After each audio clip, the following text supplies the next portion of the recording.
बिस्मिल्लाहिर्रहमानिर्रहीम। अस्सलाम वालेकुम। आप देख रहे हैं ताज 92 न्यूज और मैं हूं नायला भट्टी। शामिल करते हैं आज की अहम खबरें।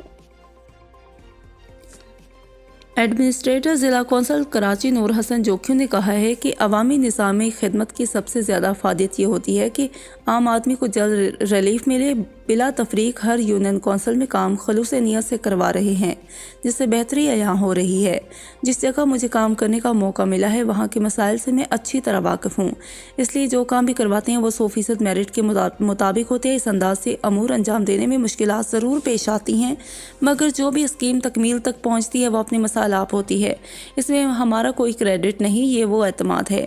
हुकूमत सिंध के अहकामात की रोशनी में तरक्याती प्रोजेक्ट को बर्क रफ्तारी से मुकम्मल कर रहे हैं और इसमें मयार का भी खसूसी बुनियादों पर ख्याल रखा जाता है। अपने दायरा कार में रहकर हमसे जो हो सकेगा वो हमने पहले भी किया है और आइंदा भी करेंगे। अहले इलाकों को यह यकीन दिलाता हूँ कि उनकी हर तकलीफ को मुकम्मल तौर पर ख़त्म करके उन्हें रिलीफ फराहम करेंगे।